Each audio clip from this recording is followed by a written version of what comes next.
ले मेरी गोरी बहू, ये तेरे जन्मदिन का तोहफा। इस धरती पर जन्म लेकर तो तूने इस धरती की खूबसूरती को बढ़ाया है, और कल्लो तूने तो आज के दिन पैदा होकर बस इस धरती के बोझ को ही बढ़ाया है। इससे तो अच्छा होता तू पैदा ही नहीं होती।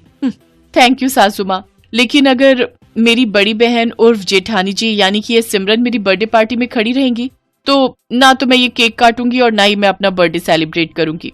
आखिर क्यों सिमरन के जन्मदिन वाले दिन उसके साथ ये भेदभाव हो रहा था? आइए ये जानने के लिए चलते हैं इस कहानी की शुरुआत में। गगन और मेघना दोनों एक साथ कॉलेज में पढ़ते थे। एक रोज दोनों में प्यार हुआ और उन्होंने शादी कर ली। शादी के बाद वो दोनों बहुत खुश थे, लेकिन उनकी खुशियों पर ग्रहण लग गया जब शादी के 5 साल बाद भी वो माँ बाप बनने के सुख से वंचित थे। तब उन दोनों ने मिलकर एक फैसला लिया और दोनों ने अनाथ आश्रम से एक छोटी बच्ची सिमरन को गोद ले लिया। सिमरन काले रंग की थी, फिर भी वो दोनों उसे बहुत प्यार करते थे। अरे मेरी प्यारी बच्ची, मेरी सिमरन, तू तो परी बनकर आई है हमारी जिंदगी में, है ना गगन? बिल्कुल सच कहा मेघना।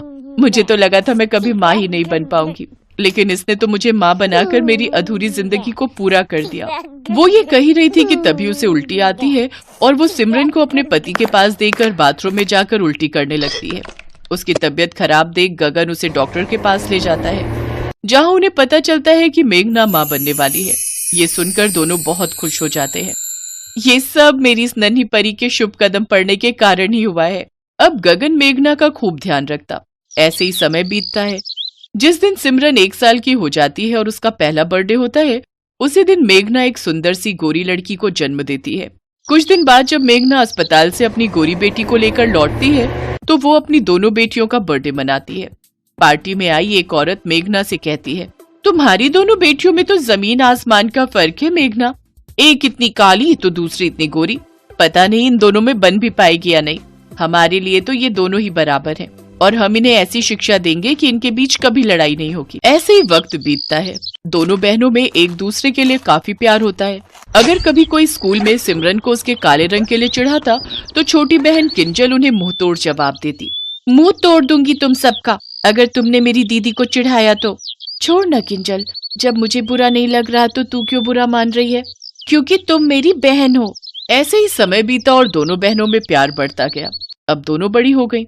ऐसे ही एक रोज जब किंजल कॉलेज के लिए अलमारी में रखे अपने डॉक्यूमेंट्स ढूंढ रही थी तो उसके हाथ में सिमरन का अडॉप्ट सर्टिफिकेट लगता है। ये देख किंजल को बहुत गुस्सा आता है और उसे सिमरन से नफरत हो जाती है। तभी सिमरन गाजर का हलवा लेकर उसके कमरे में आती है। देखो बहन, मैं तुम्हारे लिए अपने हाथों से गाजर का हलवा बनाकर लाई हूँ। तुम्हें बहुत पसंद है ना? जा यहाँ से, मुझे तेरे हाथ का कुछ नहीं खाना, कल्लो कहीं की। माँ, माँ! क्या हुआ बेटा? माँ ये क्या है? आपने हमसे ये बात क्यों छुपाई कि ये कल्लो मेरी बहन नहीं है, ये सौतेली है? इस कल्लो के लिए मैं कितनों से लड़ी। बेटा ये पेपर कहाँ से मिले तुझे? देखो ये सब भूल जाओ, ये आज भी तुम्हारी बहन ही है। नहीं, ये मेरी बहन नहीं है। क्या माँ, मैं आपकी बेटी नहीं हूँ। सिमरन रोते हुए अपने कमरे में चली जाती है। हे भगवान, जिस बात का डर था आखिरकार वही हुआ। अब किंजल सिमरन से बेहद नफरत करने लगी थी। उनके माता पिता ने उनके बीच तालमेल बिठाने की बहुत कोशिश की, लेकिन कुछ नहीं हुआ। ऐसे ही समय बीता। फिर गगन और मेघना ने दोनों बहनों की शादी एक ही परिवार के 2 भाइयों अनिकेत और ऋत्विक से कर दी। किंजल गोरी थी, इसलिए उसकी सास उसे ही ज्यादा प्यार करती थी, जबकि अपनी बड़ी बहू सिमरन को उसके काले रंग की वजह से पसंद नहीं करती थी।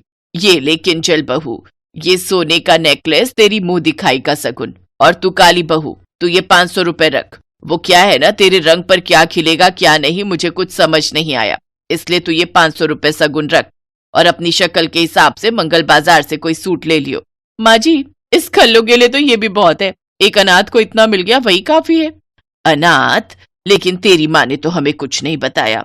हाँ, ये मेरी सौतेली बहन है। मम्मी पापा तो इसे अनाथ आश्रम से लाए थे। तभी मैं कहूँ दोनों में इतना फर्क क्यों है।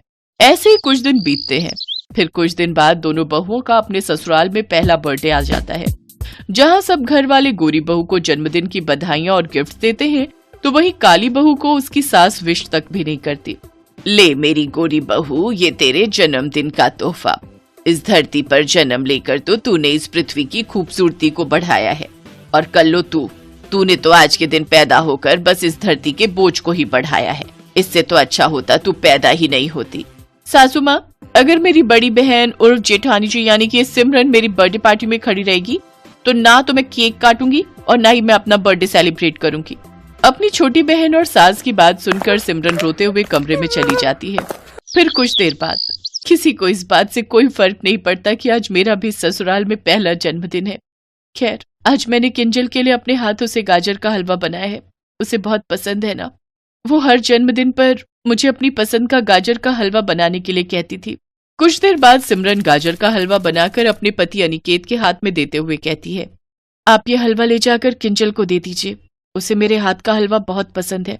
तुम खुद चलकर अपने हाथों से दे दो ना।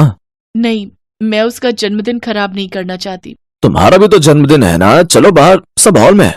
आप जाइए ना और ये हलवा भी ले जाइए, मैं यहीं ठीक हूँ। अनिकेत हलवा लेकर वहां से चला जाता है और इधर सिमरन छुपकर अपनी प्यारी छोटी बहन को केक काटते देखती है। वो केक काटते हुए उसे खिड़की से देख ही रही थी कि तभी उसकी नजर किंजल के सिर पर लटक रहे झूमर पर जाती है, जो कि नीचे की तरफ लटक रहा होता है और पूरी तरह गिरने की कगार पर था। सिमरन भागते हुए जाती है और किंजल को वहां से धक्का देकर हटा देती है, जिससे वो झूमर सिमरन के सर से टकरा जाता है और उसे गहरी चोट आ जाती है। उसे जल्दी में अस्पताल ले जाया गया। कुछ देर बाद उसे होश आता है। सब उसके पास ही खड़े होते हैं। किंजल की आंखों में आंसू थे और वो हाथ जोड़कर सिमरन के सामने खड़ी होती है। दीदी, मुझे माफ कर दीजिए। आज आपने अपनी जान की बाजी लगाकर मेरी जान बचाई। मैंने आपको कितना भला बुरा कहा, फिर भी आपने मेरी जान बचाई। हाँ, हमें भी माफ कर दो बहू। आज तुम्हारा भी जन्मदिन था, लेकिन फिर भी हमने तुम्हारे साथ कितना बुरा किया। हमें माफ कर दे बहू। कुछ दिन बाद जब सिमरन ठीक होकर अस्पताल से घर लौटती है तो उसके ससुराल वाले अपनी दोनों बहुओं का पहला बर्थडे एक साथ खुशी खुशी मनाते हैं। साथ ही सिमरन को भी ढेर सारे गिफ्ट देते हैं।